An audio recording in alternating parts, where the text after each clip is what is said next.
You're checking out the Investor Shed podcast with Nick Beveridge and Jeremy Kitchen. They're on the path to financial freedom and they're taking their community with them.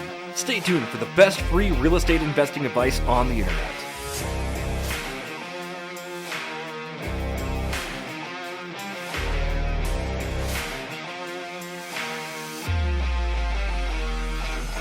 Welcome to the Investor Shed podcast. I am your co-host for the day, Jeremy Kitchen, here with the man of the hour, Mr. Nick Beveridge. Nick, how's it going today?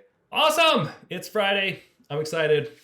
To get going with the day. Got a lot going on.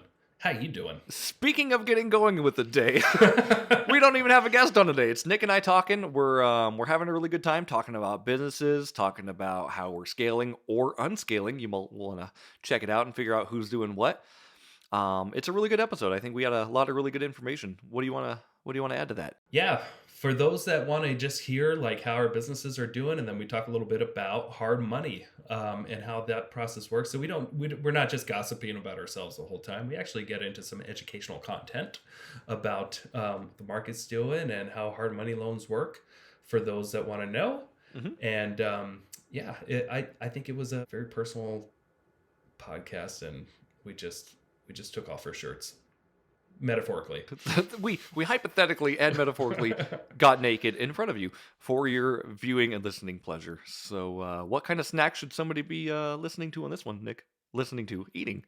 I think, if you can go to the store real quick, get a blueberry muffin, come back, start eating it, make a mess all over your desk, you're going to enjoy this podcast. Yep, I love it. I love blueberry muffins. Let's make like a muffin and dive in. Speaking of diving in, here we go. All right, welcome to the Investor Shed podcast. We've got a special one for you today. It is just Jeremy and I. What's up, Jeremy? Nick, how's it going today, my friend? It's going great. It is Friday, and one of my properties is having an estate sale. Selling it, it's closing on Tuesday, and there's a whole bunch of stuff there. There's 2 Airbnbs full of furniture and a shop full of stuff. And I've got this company that is handling everything, and it feels awesome. I'm going to cash out of this property finally. I love it. Stop the financial bleeding, so to say, a little bit. This will be a good one for you to sell for sure. When's it close, by the way? This one closes on Tuesday. Okay. I'm going to sign on it today. But yeah, it's just going to feel good. I've got so much cash invested in this property, and it wasn't, since rates just shot up over this last year, I wasn't able to, get that sweet 4.5% that I was kind of expecting. So it just didn't really totally make sense cash flow wise. When I ended up I refied it at like 8%. And it was kind of paying for itself, but it had a lot of cash tied up. And I'd rather deploy that cash somewhere else. Yeah, now's a good time to deploy it elsewhere, absolutely.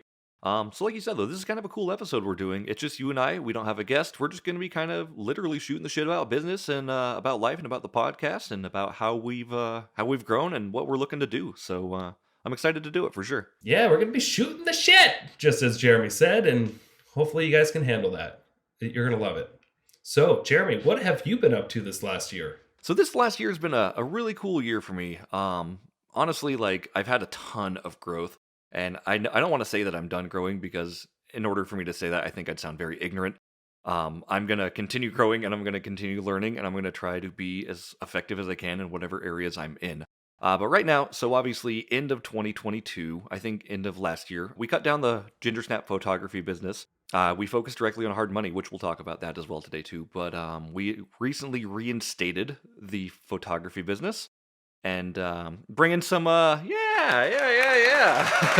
we make mutual partnerships with you and I that hopefully both of us find beneficial. So it's good stuff. But been doing that, been doing the hard money lending too, and just trying to keep my time busy, man. So. Yeah, dude, you've been keeping super busy.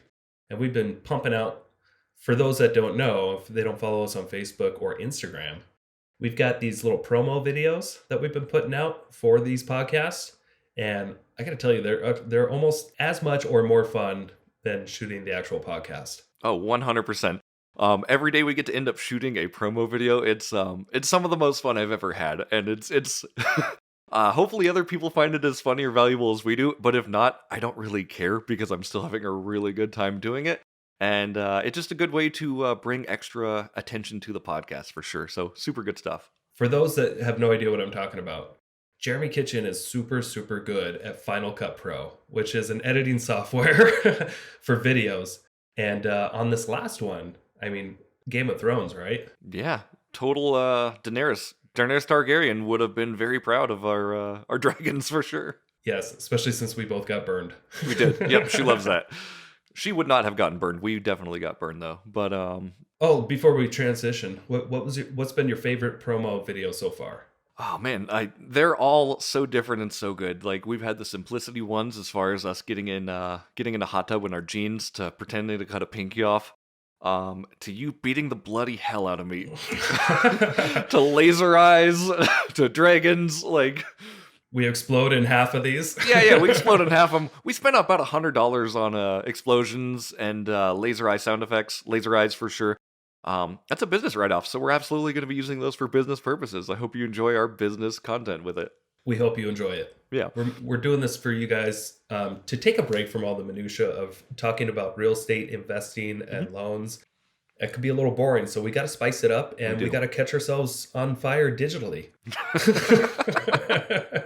That's exactly what we got to do, and it keeps things exciting. And every day, I'm excited to do a podcast with you, and every day I'm excited to go shoot a promo when that happens. So it's turning out to be a really good thing. I'm excited for it. Yeah. So we've actually we've recorded about double the amount of podcasts we've actually have released so far. Who has been your favorite guest so far? And I know they've all been good, trust me. But what stood out to you the most? Or who did you learn from the most? Sure. It's hard about what I've learned from the most. I mean, honestly, when we're doing these podcasts and people are being incredibly informative, I'm taking notes. Like, I'm learning from the investors and the people doing this at a high level, just as we hope you are. And that's how we learn to continue to grow. But my favorite guest, as far as just persona and happiness and able to be on there, so far it's been Sarah Barb. But again, all of the guests have been very, very good. Nice work, Sarah. Sarah, if you're listening to this, good job. Yeah. What about you? Who's been your favorite? That's like asking like who's your favorite child. But you have a favorite child though. Of course. Yeah, it's Aubrey. Right. Yeah. Sorry, Holden. We love you, Holden. I love Holden. He's so good. Well, he's a character. He's funny, but he is not my favorite. But that doesn't mean you don't love the kid. Like, I mean, I love all my other episodes. It just doesn't mean I love them as much as I love my favorite. Yes, absolutely true. So if you did have to pick a favorite, who would it be? I almost have to like go back and look. What I'm gonna tell you. In the meantime, while I look up the whole guest list, because I need to refresh my memory, because I know there's somebody on the tip of my tongue. Why don't you tell me what was the funniest part of doing all these podcasts? Like who's been the funniest guest, do you think? The funniest guest, man. You're really putting me on the chopping block here. I don't know, really know. Yeah. I know there's a lot of people that we have a lot of good synergy with, and let me see. As far as funny, I mean, AJ's definitely up there as far as character for sure. AJ Sheffield is great. Joe Turner is she's just high energy. Love her as well. Again, this is nothing wrong with any of the other guests we've done. We've had a lot of cool guys on and a lot of cool ladies. Yeah, probably AJ might have been the funny guy for me. Here's my favorite podcast so far. Michael Porsche. Michael Porsche. I did like Michael Porsche as well. I just respect totally what I respect a lot of these people, but that guy, he's done a lot over the last couple of years, and he really put himself out there with like super high commitments out there and growing this community, this short-term rental mastermind. Really cool to see how he started it, and how it's evolved, and just the amount of scaling he has to do to like take this thing nationwide so quickly. I learned a lot from him. That's probably my favorite one so far. Nice. Do you have a favorite funny one or no? Yeah, that's the one we did with you. Aww. The first one. That was definitely a lot of shaking out of the bugs as far as being on a podcast for sure. So I think it's our shortest episode to date because I was like, I don't really know how to be a guest. I think I can be a host. And we ended up doing that. So I would say probably the two funniest ones, Justin Sherfy. That was pretty good. Yeah. That was kind of a funny entry. Like we kind of caught him off guard with a dance party when he jumped on, and we just immediately were starting the podcast. He was like, I guess we're going. Right. So that was kind of funny, and he was a good sport about that. Also, Brett Shoemaker.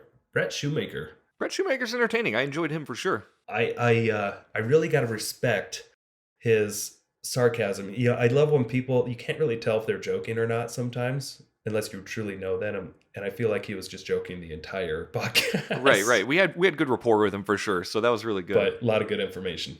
And this is again, we're saying our favorites here, but again, like what Nick said, they're all favorites because they're all really informative, special guests that we hold valuable, and we hope that are going to bring value to you too. As far as podcasting goes, though, Nick, I know you and I talked about we're going to be doing 75 episodes this year. Is that still what the plan is? Yes. Let's make it happen, man. This is great. So we're at the end of February right now, and we're almost at 20. What are we on 23 today? We're totally on track. We're totally on track. I think we're on track for like 140, but let's see let's get to 70 and let's see where we're at by that time. So it could be June and we'll have a year and a half of content. That's kind of cool. Heck yeah. Yeah. So aside from podcasting, Nick, like what else are you up to right now? What are you doing? I have been scaling down, as I talk about a lot, scaling down a lot this year, but the plan is actually going pretty well. Yesterday was my project manager's last day in the construction business. So now it is back to what it was a few years ago, which is just myself and my brother, Sean, who manages projects on site and works on site. And we've got one 1099 kind of grunt worker, great guy named Mitch, who's been off and on with us for a long time for various reasons. But the guy's a trooper. He always comes back. But he's the perfect type of help with a lot of contracting work is prep work. It's not fun. It's not enjoyable looking. You're in crawl spaces, you're in attic spaces, you're doing dirty work, you're throwing stuff away. That's 80% of the job. Oh, yeah. I think, we're scaling down. I've got 9 projects left between fix and flips and new construction builds and most of them are just about done. So 9 projects left, and I think I've got 5 on the market, a couple under contract. So like a year ago, I had about 20, 23, 26 projects going on. And what I've learned was that it's just too much. Everything took way too long, never enough capital. Because with these projects, you may think you have enough money, but you never have enough money. And when the economy does what it did, and you have inflation and construction prices go way up, and you only had certain budgets, I used to be able to withstand a little bit of that when I had 1 or 2 projects going. Crap, I need to come up with another 40 grand. But when you had 20 something and like, crap, I need to come up with another $1 million. Yeah, that gets amplified very quickly when you're at that high of a level for and sure. The market starts turning. It just sucked. It consumed a lot of my time. And I stopped becoming, a real estate investor, and I just became fire putter outer. And you legitimately were. And all I was dealing with, for at least almost going on a year now, has just been dealing with problems day to day, money issues, trying to figure stuff out, trying to get projects done, hiring people, firing people, hiring people, firing people. And I feel so relieved because a lot of these, half of the money I needed to come up with to pay for the deficiencies, I've already got. I was able to sell just a couple of rental properties that I had that I have a lot of cash tied up into to help pay off. So I wouldn't have any negative balances when this is all said and done and I'm selling off stuff at fire sale prices, kind of. Not really fire sale, but more, it seems like a fire sale compared to a year ago with what we were anticipating getting. It's just a new normal. This market's changed a lot, and I feel like it really needed to change. We couldn't keep up with, prices going up 20% every year. Nobody could afford to live here. Still, it's very unaffordable for most people, but we're starting to see people get more creative. We're starting to see a lot of seller concessions, 2-1, 3-1 buy down programs. That was a long-winded answer. No, it's good. I do want to kind of dive into it a little bit though, Nick. I know, like you said, right now with your construction company, you've definitely scaled back down, so you're not at the high level of intensity and stress that you were at. Are you excited to have those reins taken back to you so you can be in more control of your own projects again? Or are you excited, or are you not excited to have to spend more time into that? I'm excited to just scale it down to a more manageable level because honestly, I never ever intended really to grow a big construction company. It's just something that kind of happened by default with me taking on too many projects. And it was very difficult at the time to be able to sub out at affordable prices all this work to general contractors and stuff. Especially when we had the knowledge and kind of the people to be able to deal with a lot of this stuff. So it's like, man, we can save almost half on some of these projects if we just do them ourselves. But there's so much I did learn. It's not true. When you hire contractors as W-2 employees, It's a lot more expensive than most people think. And also the mindset kind of changes. And I hope I don't offend anybody here, but it's just the reality of what happened. You can hire really good contractors and you bring them on full time. And there's a difference between a contractor that you hire to do a job and a contractor that you hire to become a contractor for you as an employee. All of a sudden, it's not about just getting a job done quickly and moving on to the next for them. It's about juicing the clock. It's like they're on the clock and they don't really care about timelines. It's not important to them anymore. They get paid by the hour. And it became less important for people to get stuff done and more important for just job security for them and making sure they have their benefits. And this all sounds, I probably sound like the scummy business owner, but like this was just a reality. You hire people no matter how good they are. Eventually, over time, the slows way down because it becomes a grind for them. Man, I just work for this guy and I gotta go back to this job and I'm gonna take my time. And it's like it's not like they're just getting paid the same no matter what, whether they finish the job in a day or if they finish the job in a week. And when you have 9 people that all share that mindset of just, hey, we don't really care. Yeah, we have to show up, Hmm. but that's about all we have to do if nobody's looking. You have to show up, and progress has to be made, but at what level? Yeah, and then you hire a project manager to help speed things up. But also same thing, the project manager doesn't really have any stake in whether things are profitable or not. They don't really care. They don't always do what you tell them to do. And I definitely overloaded my project managers with too much work. 26 projects is a lot. And what I've learned over time is one project is a lot. It can be, absolutely, depending on the project. So, You can have 2 contractors on site on a typical project and one project manager, and they could be working full time on one property. When you have that many, it just everything just gets scrambled. what I saw from the outside, obviously, is when you had 26 projects going on, you were spread thin, right? You and your guys and your project manager were all spread thin, and that, in case, made everything kind of slow down too, because not everyone is hyper focused on one project at that point. You've got 5 guys on one project, 2 guys on another, right? It just kind of dissipates a little bit. Yeah, and things wildly start getting out of your control. Like I did not never intended to have 26 projects going on at one time.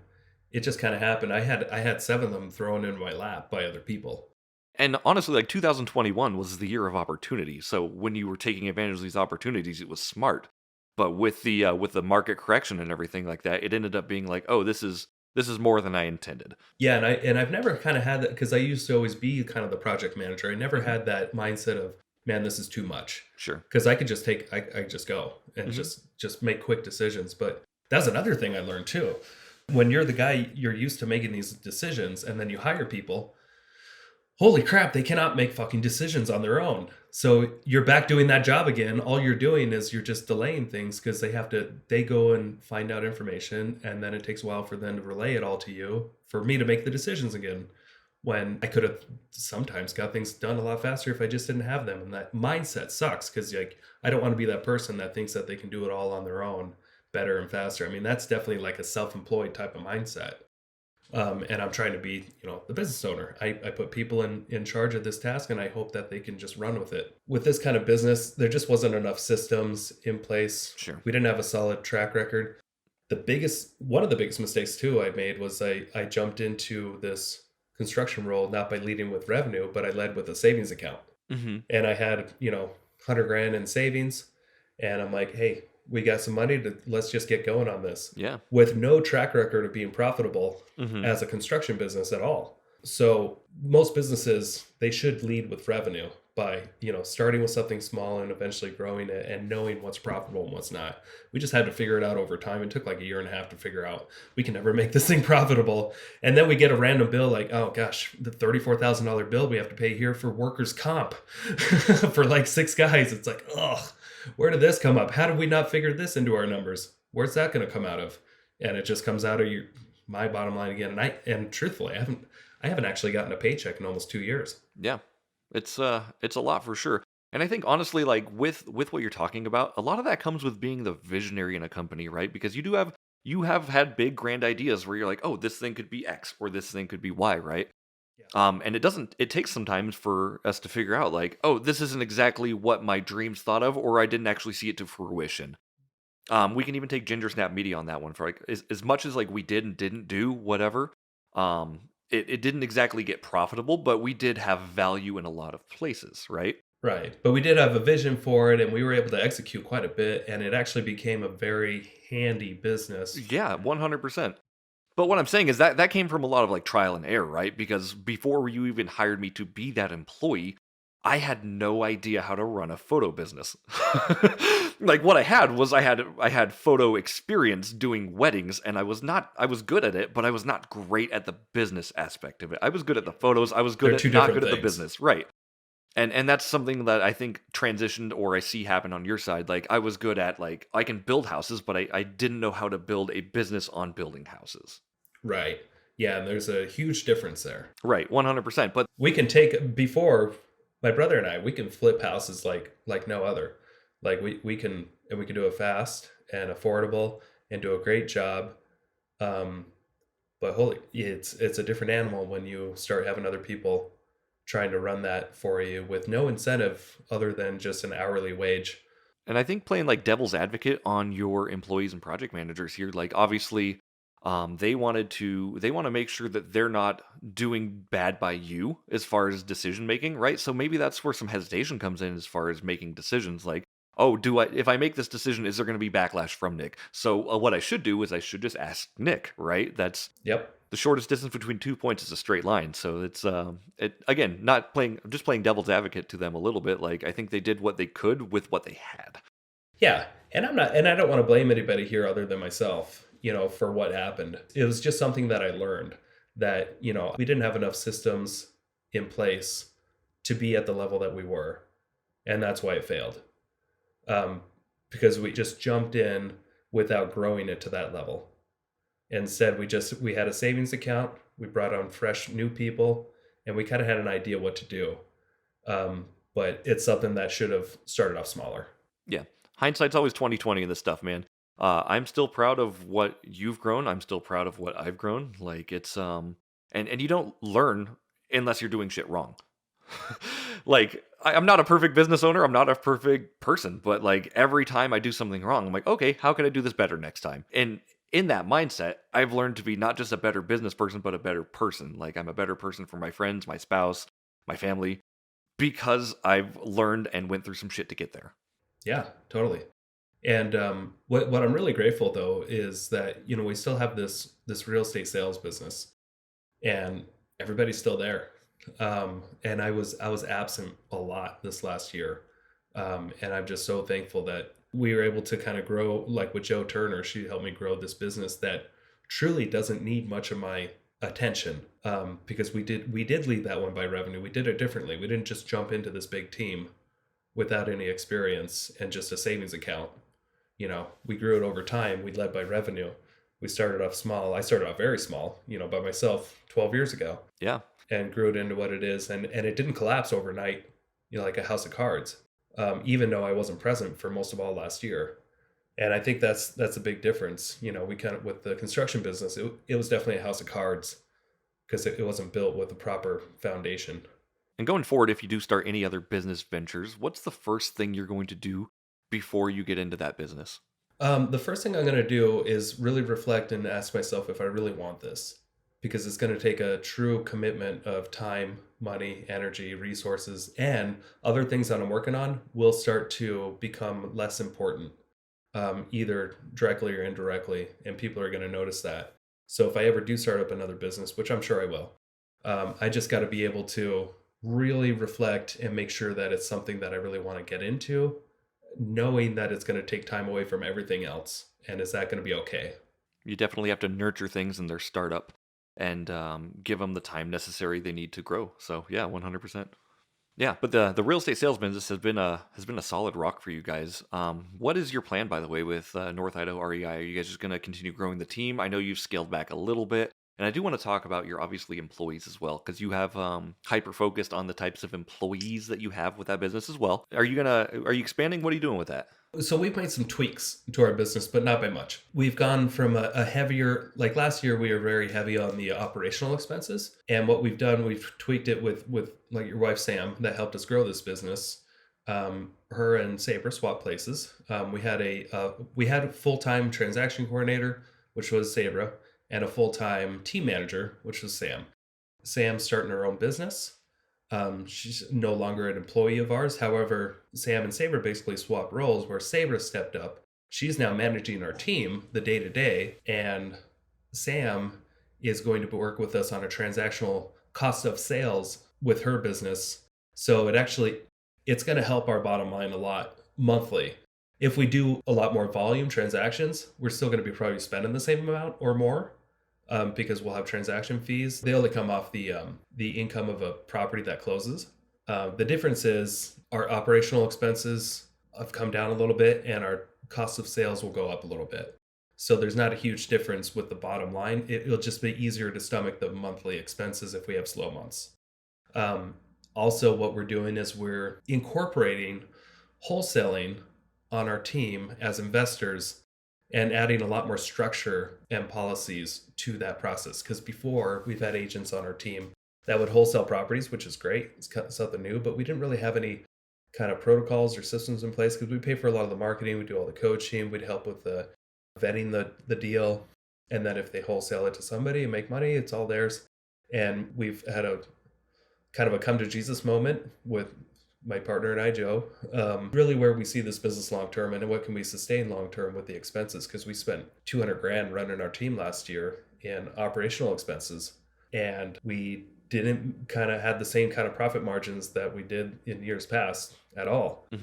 And a lot of it was due to agents on our team doing personal transactions, which was totally the goal anyway. Oh yeah. The goal from the start was to bring on agents that we can help them become better real estate investors and someday not have to sell real estate. Real estate is more like it's the real estate sales aspect, being an agent on our team.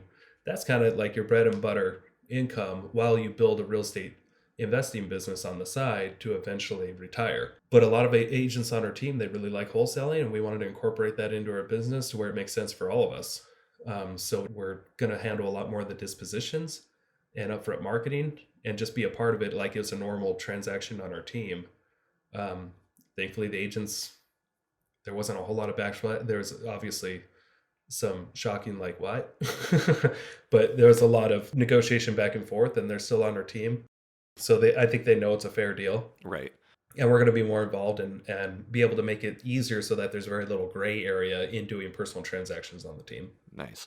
I think that's really good because obviously the whole point of the team is you want to make win-win situations. You want to create investors and agents who are loyal and happy and like enjoy your service, right? But again, it's got to be win-win. So you guys have to be winning a little bit on this too.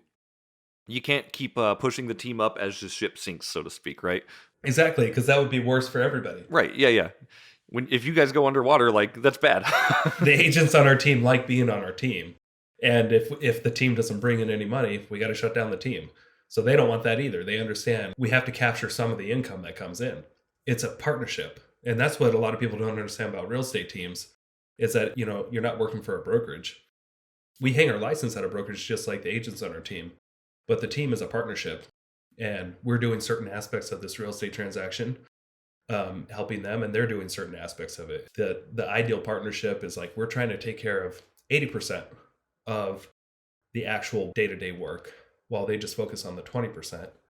And then commissions are split 50-50. So ideally, they're making more money on our team than if they were to go off on their own, or at least with the time that they have. Sure.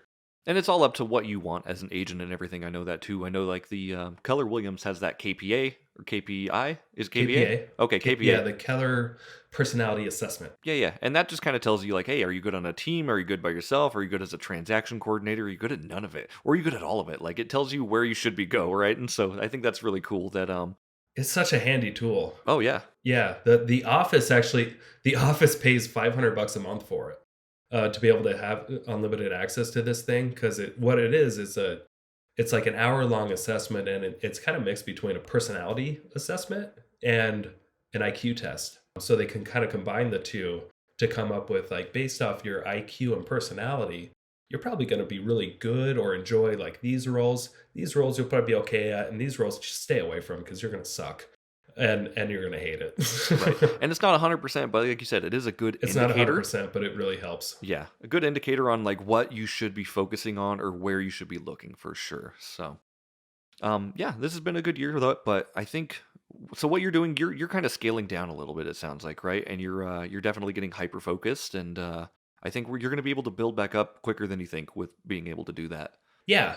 Yeah, and it's more about I think I'm just going to go focus back on the real estate business that works, that I enjoy, and that because I used to love coming to work.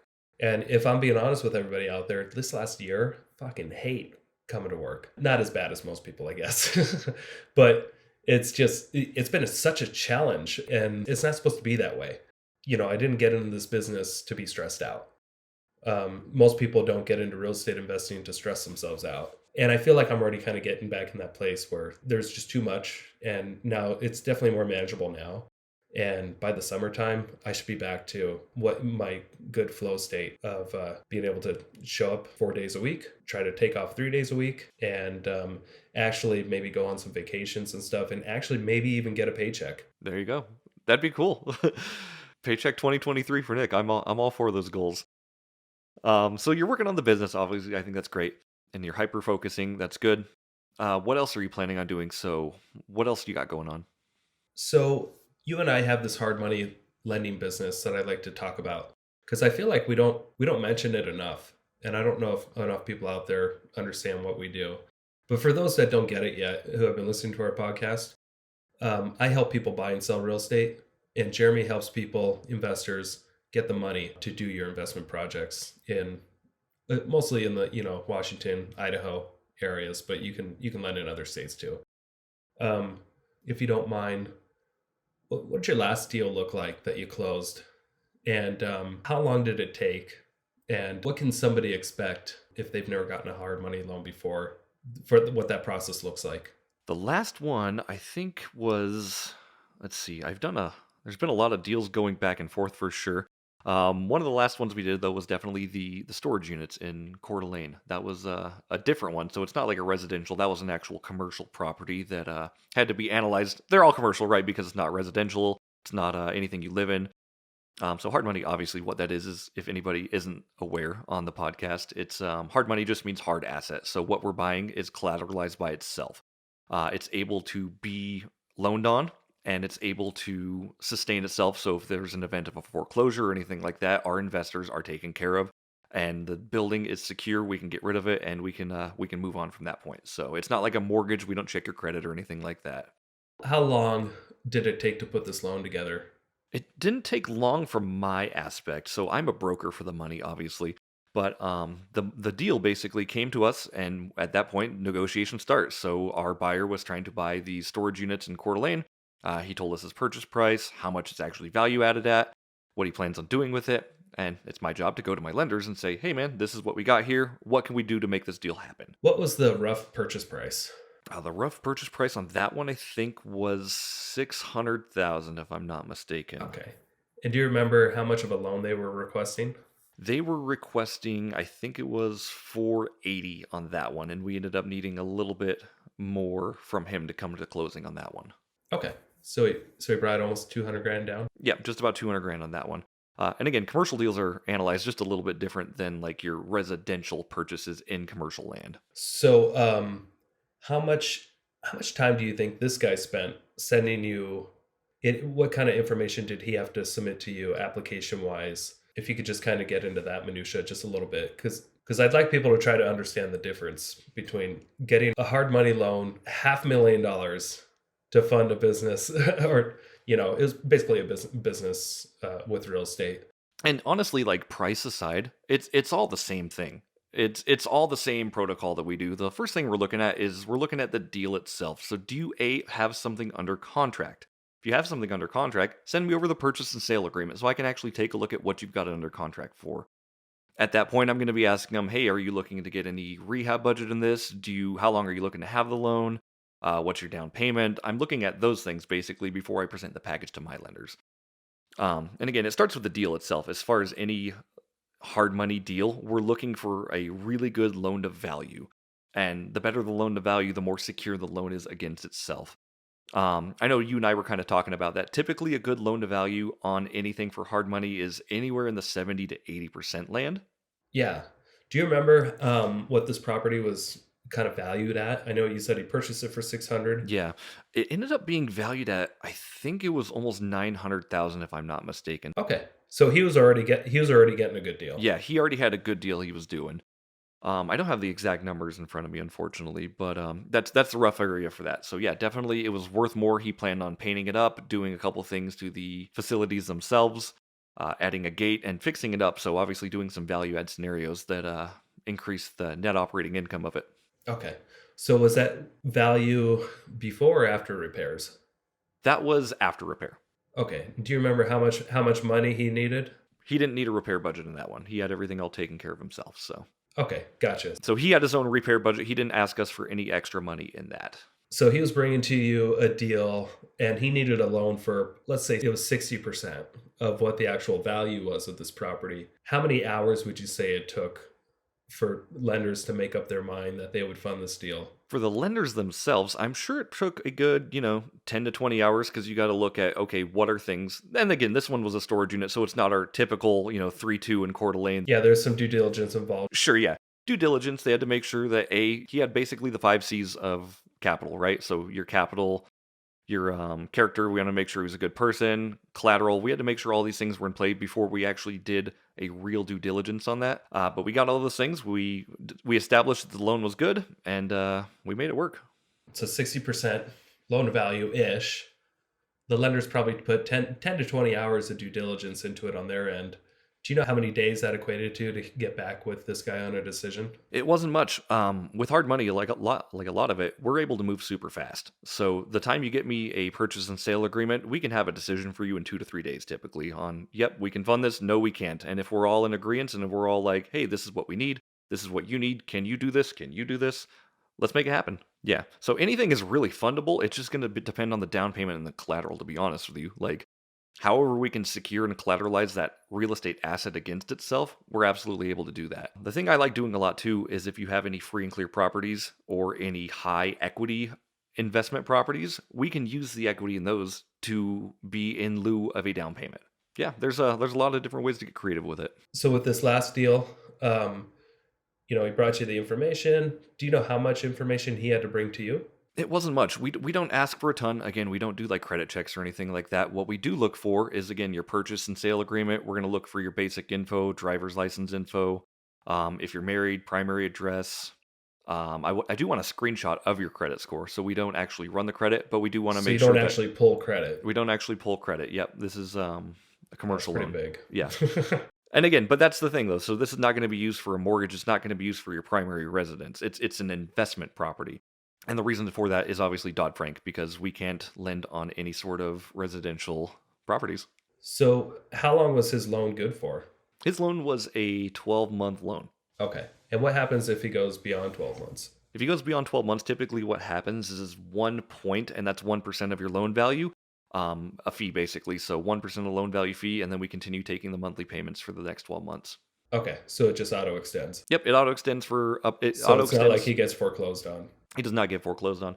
But with anything, though, the more you're in communication with me and the more I'm in communication with my lenders about it, the easier it's going to be for everybody, right? So if you're dodging my phone calls, if you're not calling me back, that's a problem. My lenders are going to start being like, well, I don't like that, Yeah. With a lot of these things, like there's leeway. You can ask for extended time. You can ask for, hey, this isn't exactly what I need. I end up needing some rehab budget. Cool, man. Let's talk and let's reevaluate the loan and see what we can do. So, and I know this is going to be different for every deal, but what's the average interest rate that people could expect annually and potential points? Sure. And again, like you said, it is going to be deal dependent for sure. Average on something, just so say an investor who's done maybe 1 or 2 deals and has a little bit of collateral, what we're looking at for interest is usually anywhere between 9 and 11% annualized. Points go from 2 to 4 typically. I've seen a lot of 3, I've seen a lot of 2 right now. So again, it just depends on how secure the deal is, how trustworthy you are as your character, and what terms you're looking for. Because honestly, if you're looking for terms and you're looking for, say, you bring to me a deal, you're like, I want 2 points and I want, 9%. Cool. I'll take it to my lenders and I'll see what we can do. Like, I'm not going to say no. Here's something I want to point out for those investors. They're kind of maybe on top of things when it comes to what's going on in the market, but they haven't done any deals yet or got any loans. Hard money used to be looked at for the longest time as like a really expensive option because you can get a conventional loan in the past, or for the past decade or so, at like 4%, 5%. And hard money was always, somewhere between 9 and 12, right? Mhm. However, interest rates have shot up for consumers and, these government, big institutional loan rates to almost 7% for a normal home that you go out and buy and move into. However, investment properties, they're about a point and a half higher. So if the average interest rate is 6.5, 7% for a normal home, guess what? An investment property, it's going to be like 8.5, 9%. And guess what? Hard money rates, they've stayed the same. They have not gone up, 4 or 5 points. And a lot of that too is like, so with our back end on our hard money lenders, like we have a catalog of lenders who have about $250 million to lend. These are just normal people living normal day-to-day lives who want to see their money survive inflation, right? And if your inflation rate's at 9, 10%, like that's what they want. They don't want to get a crazy return, but they want to make sure their head's staying afloat. Yeah, they understand that with inflation, their savings just gets eaten away at every year. And if they can be invested in these loans, then maybe they could just stay afloat. Sure. And I do want to point out too, obviously, like a conventional loan, yeah, a lot of times it is going to make more sense than a hard money loan, but a hard money loan is going to have its place for sure. A lot of times you won't see properties that are going to be able to go FHA or going to be able to go conventional because they're very distressed and they're in need of a lot of repair. That's where hard money comes in because we're not unionized, we're not bank money, we're just people with money who can help. Yeah, it's also, you and I are working on a flip right now up in Priest River. And we initially got a hard money loan on this property, and we were partnering with a contractor. And he was going to take a certain percentage of the bottom line profits in exchange for doing all the work labor free. And we were just going to provide materials. He got injured and he wasn't able to, after we closed on this property, he wasn't able to work on this project. So we had to get outside investors to work on it. But our budget for doing this renovation was like 45,000. It was a big renovation, but we assumed all the labor would be free for the most part. And then we found out we needed a septic system because we had a cesspool. Something in the future I will definitely be getting scopes on older homes. I know experienced investors always kind of, it's funny in classes they kind of mention they always get scopes. I should have got one on this one.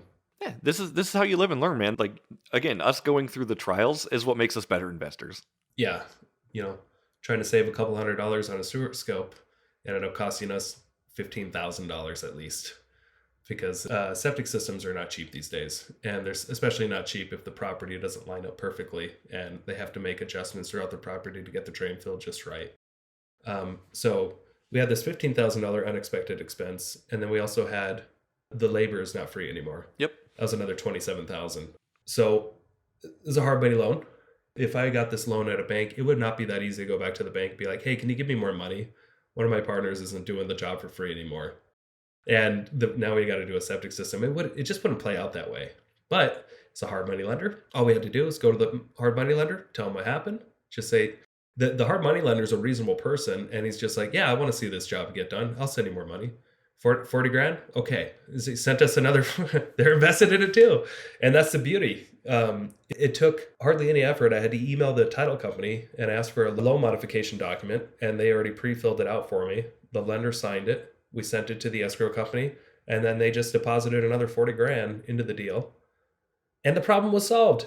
It just took more money. What I was going to say about that, like with you though, obviously, even though like with the whole sewer thing ended up costing us an extra $15,000, the way this still works is you got a good enough deal on the property, right? Yes. Again, it's going into that loan to value. You were able to get that $40,000 because we could go to the lender and say, hey, this is still going to resell at, 350, 375 or whatever it was.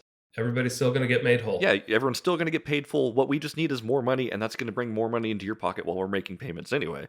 Yep. And again, it was secured and collateralized by itself because the after repair value still made sense, and that's what makes real estate investing so cool. There's a little bit of room for slip up, but just make sure you're still running your numbers and you're doing your due diligence. I was going to ask if you knew about this sewer before we bought the property. Would you still have bought the property? Um, yeah. Me too. I just wish we had the money for it in advance, but we eventually got it taken care of because it was a hard money loan. And what's great about hard money loans, again, you're not dealing with an unreasonable bank who doesn't care about the details. You're dealing with somebody who does care about the details, and it's their money. And they'd like to see this project, just like he said. I don't know if you're on that call, but he's like, yeah, I want to see this get done, and I want you guys to have what you need to get this project done. So yeah, let's look at the numbers again. He did want to just verify values. Could you send me comps again? Here's recent comps. It's like, oh, okay, so we're going to be fine. Yeah. All right, send the money. And I do want to point out to anyone listening, obviously hard money is useful, but what's going to be the most useful out of hard money is building the relationship with your hard money lender. So these hard money lenders that we've worked with are all people that we've shown we can have a track record that works with, right? Because if you were not performing on any of your loans, your hard money lenders aren't going to be like, well, I guess I'll give you more money. They're not going to give you any more money because you have no trust in them. And since you've built up trust and rapport and you've shown you can do your job time after time, your lenders are going to be more apt to work with you. So let's talk about, how do you build up trust with a hard money lender? Honestly, communication is huge for us. And what we like is we like the repeat business. So after you do a loan with us, you come back to us with the next one, right? Because we Yeah. want to see that we're doing something for you that you enjoy and you're helping feed the system for us. And it's building a win-win. The more that you use your hard money lender and the more that you're on good terms with them as far as making your loan on time and your communication and everything like that, the more apt they are going to be to give you that trust. And you also said it before, if you do what you say you're going to do, like if you say you're going to call somebody at 3 o'clock, call them at 3 o'clock. If you say you're going to give an updated photo on what the kitchen looks like, do it. Yeah. Do what you say you're going to do. And that's the best way to build up trust with people. And that works not just with hard money, that works within a lot of areas, obviously, but just be a person of integrity and show up and get shit done. Yeah. And the cool thing about living in these times is that it doesn't take a whole lot to build up trust with people, because a lot of people don't do what they say they're going to do. And you just have to be that, one of those few people that actually do what you say you're going to do and just take it seriously. And if you say you're going to be somewhere on time, be there on time. If you're not going to be there on time, you got to step up the communication, call them, tell them, hey, I'm going to be late. Is that okay? There's communication, and do what you say you're going to do can go a long way. Absolutely. And just being honest too, like honestly, you've had a weird year. I'm gonna say a rough year, honestly. But you've been very open with your lenders. Like, I'm having a hard time. Here's what I need. Yeah, you got to hear me scream at them Yeah, yesterday. I don't even think it was directed at them, but it was it was general frustration with projects. Hey, let's get back on topic here. Yeah. No, it was it's again though, just as much as you can be honest and communicate greatly and openly with people, it's going to come back around tenfold for you. Yeah, it's all about communication. Do good business. Yep. Do good business. Be honest. Be honest about everything. And again, with anything, so obviously we did talk a little bit about it at the beginning of the show. With anything though, obviously like it's a weird time for lenders right now with the market kind of sloping a little bit, to be honest with you. With residential mortgages going down, so are commercial loans. They're everything's kind of sliding to a halt a little bit, but we're still working. We're still able to make loans, and we're still able to get stuff done. So, if anybody needs anything, I'd love to talk more about hard money on that too. But that's where the side hustle's coming back in again. So again, with we starting up Ginger Snap Media again, I think it'll be a good little filler of time and capital. Yeah, and you just got to hang in there. I mean, there's something. If you take a few steps back and look at the broad picture, we're still in a unique market where there's still actually more going on now than there used to be in a normal market. And it's just not anything like the last few years. You could have a ton of agents and you can have a ton of lenders because there's a ton of business going on, and hardly anything on the shelves. I'd like to use the grocery store method, but like when it comes to how the market's doing, it can all relate back to supply and demand. And how the market's doing right now, it may seem a lot slower but still the shelves are half full. There's still a healthy supply of people coming in the stores and grabbing what they need. It's just not that panic buying that we were used to seeing for a couple of years that just dragged on, and it almost seemed like the new normal was that you put a house on the market and it just sells immediately. Now you can put a house on the market, you can price it really reasonably, and it can get no action for a week. That used to be normal. And we're just going into a normal market, and people just have to get used to working harder. And I agree with you wholeheartedly on that. I think people do have to get used to working harder. A lot of what I've seen from investors, and this is just kind of a side point of my own, obviously, is a lot of investors still have unrealistic expectations of what is going to happen, right? So when people send me deals, and we do a lot of deals in hard money, we also decline a lot of deals because they just don't work. We've seen a lot of people like still thinking that, oh, this house is going to ARV for 550, and I'm running comps and I'm like 425 on a good day, man. Like that's we're not where we need to be. So and since we're not where we need to be, your loan to value is not where we need it to be. And again, it's some deals work, some deals don't. That's just the name of the game. But having realistic expectations, and honestly, even being kind of conservative on your numbers is a good way to look at things, because the market either could go down. If it goes down, you're weathering that storm. If it goes up, you are in good position. Yeah, and whether the market goes up or down, you also got hard work can get you out of everything. You can still dictate your own future. You just got to have real expectations about what's happening. But you can still, like, if you're relentless, you can still make pretty much anything happen in this market. Even if the market continues to, I mean, I feel like it's been plateauing for a while, almost since November, and it's actually picked up steam with the investor world. I think there's a lot of competition out there. There's a lot of hard money lenders out there. The cool thing about us, though, is that we're backed by people that have been doing this for a long time, and they have a lot to lend. I love that, but Yeah. what I love most about my lenders is their integrity. Like if they say they're going to do a deal, that deal's done. We are good. We are sticking to our word. If they say we're not gonna, obviously, then like you probably shouldn't be doing the deal because it's probably not a good deal. Unless it's landlocked. Yeah, unless it's landlocked. We learned that as well. Obviously, things were. Yeah, we'll do this. Wait, you can't get to the property? Yeah. Oh, it's got no utilities. Oh, it's got no. Oh, it's recreation only. Dang it. And that's something with the due diligence, right? Like that's just a thing that happens. Like, I mean, obviously, It's rare, right? But that information was different than what we were presented at the beginning as well. So, like, we were told that it could be all these things, and when we did our due diligence, like, oh, can't be that, can't be that, can't be that. This is just a piece of land that you can go motorcycling on, basically. And that's not exactly what we want to go lending on. Exactly. You got to be careful. Some people want to get a loan to own. So I do want to I know we are coming up to about the hour mark on this episode. This has been really cool, by the way. I've enjoyed just kind of decompressing with you and just refocusing and re-getting where we're going to be going this next year. Do you want me to kind of do some closing questions on you, Nick? Sure. Okay. I want to know what you think about some of this stuff that we ask some of our other guests. The first one, I don't have my questions in front of me. The next time we do one of these solo podcasts, I'll ask you. Yeah, that sounds good. Like I said, I don't have the questions in front of me, but I got most of them memorized. So if an investor was coming with their first or second deal, or they want to get in the game, what kind of advice would you be giving to a newbie getting to start? House hacking.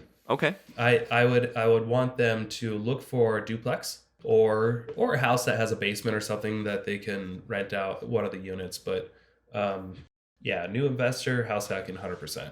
And get a FHA loan, get all the concessions you can while these sellers are, because what's happened over the last year and a half, 2 years, is that these sellers got an extra $150,000 to $200,000 of equity in their property that they feel like they didn't really earn.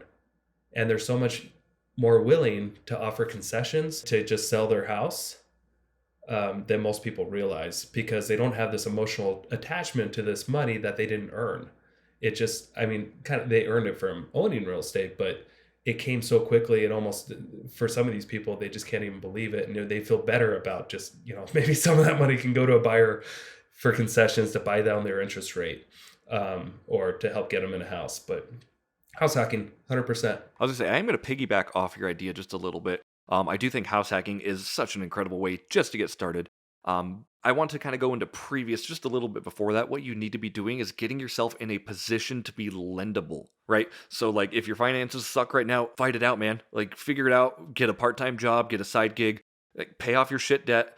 You might need a couple years. I'm being honest with you. Like pay off like what doesn't work in your life in order to make yourself lendable. Because once you're lendable, you will be able to make money off of a house hack.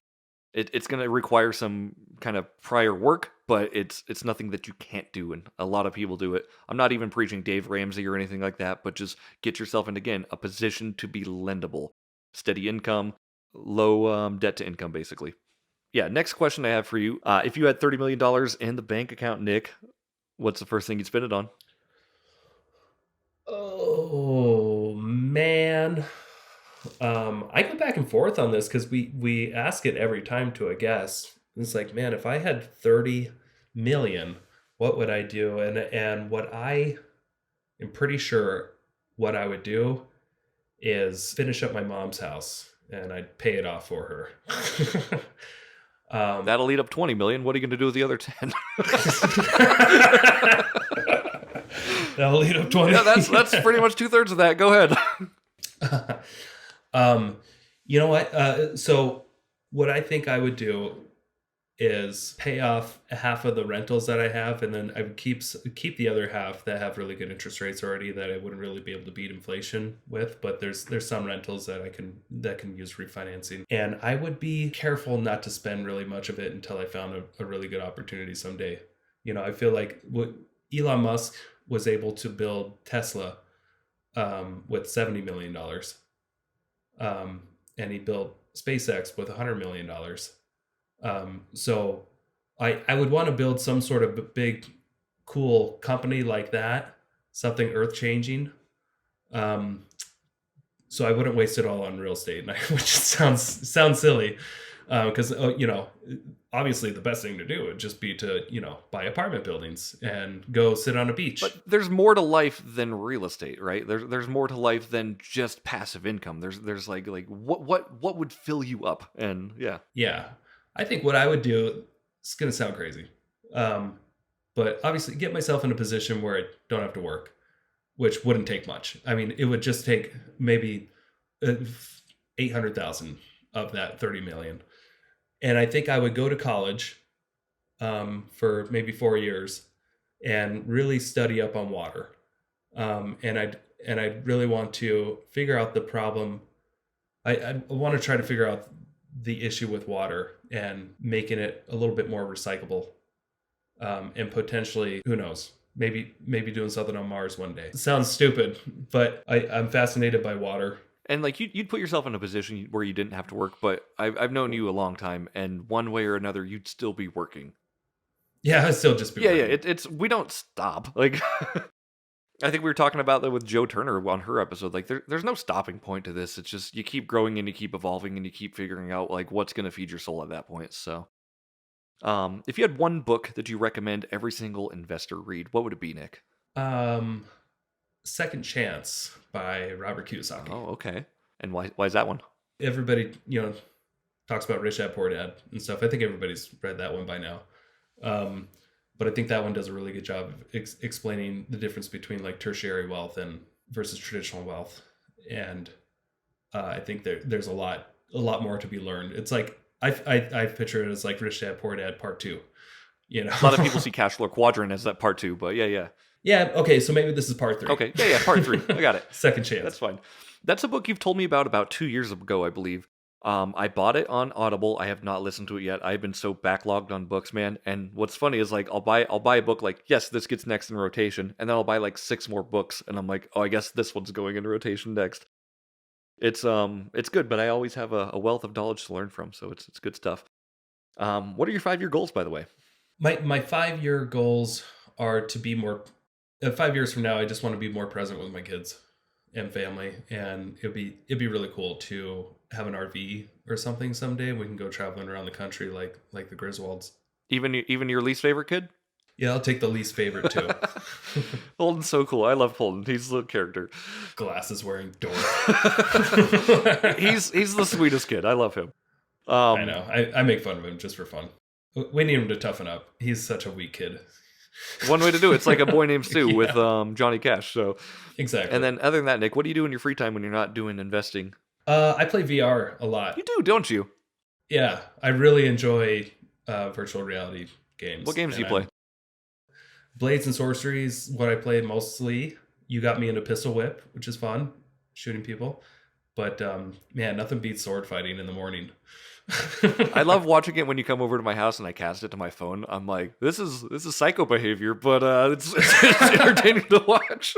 But good God, is it good exercise? Yeah, you're sweating when you're done. I'm like, Entertaining. he's good. He feel like he was swinging axes all day. So I just think VR is like the most magical thing that's ever happened to the exercising, because all of a sudden it makes exercising fun. Because usually it's just a drag. You're like out running, or you're on a stupid treadmill, or on a elliptical or something like that, or just lifting weights, and you're just like, yeah, this is I feel awesome, and you're just lying to yourself that you enjoy this, and you don't enjoy it at all. But like virtual reality, holy crap, I truly enjoy it, and you get a really good workout, and it's just addictive. I want to see you on a treadmill, Nick, with your VR headset. Like I want to go to a gym, and I don't want it to be a gym that you know of or I know of, but I want to go to a gym, and I want to see you through a window with your VR headset on, just running. That would make my day. Well, let's try to That make. was from that movie, was it? Isn't there a movie about Oh, I that? have no idea. Is that? A Steven Spielberg movie, the game. Oh, you're talking about Ready Player One. Yeah, that's kind of what I'm thinking. But like in a public gym, just by yourself in a VR though. So that's me. What's your 5-year plan? That's me. In 5 years, a better VR experience. I love it. It's good. And then one more question for you, Nick. How do you define success? I think being successful is being comfortable with who you are or who you've grown to be. I love it. That's good stuff. Where can people find out more about you, by the way? You could subscribe to my YouTube channel at Nick Beveridge, or you can leave us a rating and review at the Investor Shed podcast on Apple. That's how you can learn more about That's us. the best way to learn about you. I'll tell you what. Anyone who leaves a 5-star review on Apple or Spotify with your name and email address, leave a review, and Nick and I will FaceTime you. We will FaceTime. We'll FaceTime you, and we'll say thank you for that 5-star review. Shirts are optional in this for us. You have to wear one because we're legally obliged to run a business here, but if you don't want us to, we won't. So I don't have an iPhone. I can't really FaceTime people. We'll figure it out. I don't know. But I can Facebook message people with the phone. Okay. Yeah. We'll figure out a way. It's just like FaceTime. But yeah, well, hey, if you leave us a rating and a review and you send us 5-star, 4 stars don't count here. 3 stars, I'm not even looking at. You're dead to me. either Jeremy or I, one of us will give you a 10-minute consultation on real estate if that's what you would like, and we'll hear you out. We'll give you the best advice we can. Again, 5-star reviews only. 4 stars, I'm slashing your tires. 3 stars is going to be worse. We will find you. We will find you. Other than that, you can also find Nick Beveridge on northidahorei.com. We're trying to get Nick into Instagram a little bit right now. He is at nickbeveridge87. We'll put those in the show notes as well. Yeah, Instagram is tough. I've been trying to go through it. I'm like, I don't get it. I gotta increase your social presence, and we'll be in touch about that. So, any final closing thoughts before we get out of here? Everybody, if you're feeling stuck with real estate, know that you're not alone. Wait for the right deal. Don't just buy something just to buy something. I did that back in 2008. I just bought something just to buy something, and that didn't turn out well either. So really make sure a deal works. I would recommend go to our website, northidahorei.com. Go to the free tools. You can download a spreadsheet for free. We don't even ask for your email. All you have to do is click on it, and it will download Excel spreadsheets. And I would just fill those out every time you're analyzing a deal, and it will tell you if it works or not. So hang in there. There's a lot of good deals to be had in this country. Right. There's a lot of off-market opportunities out there that you probably don't realize. Zillow and Realtor.com do not have all the answers, but we do. and just to kind of piggyback on that as well, like obviously if you're having trouble, like you said, there are resources out there. What I would recommend doing is going to your local REI and talking about real estate with people. Just get on face to face and talk about real estate. Talk about your woes, talk about your problems. Because at that point, you're going to be finding other people doing the same thing, and you're going to find a support group for everyone to build each other up and learn from and all grow together. So good stuff there. Well said. All right. Well, since I'm unofficial host of the day. Yeah, you You turned into one. I turned into one. I'm on the left side of the screen right now, so that tells me I'm the host because I was the first one in the chat today. But yeah, On my side, you're on the right. well, your side is wrong. I don't know what to tell you. Other than that, everyone, thanks so much for joining us today, and we'll see you at the next episode. Thanks for tuning in all the way. Appreciate y'all. Later. Thank you so much for checking out the Investor Shed podcast. If you enjoyed your time, make sure to leave a 5-star rating and review on Apple Podcasts and Spotify. Follow along on YouTube, TikTok, and Instagram at The Investor Shed for shorts and promos about each episode. Do you want to be a guest or know someone who has great real estate investing advice and stories? Reach out to us at theinvestorshed@gmail.com.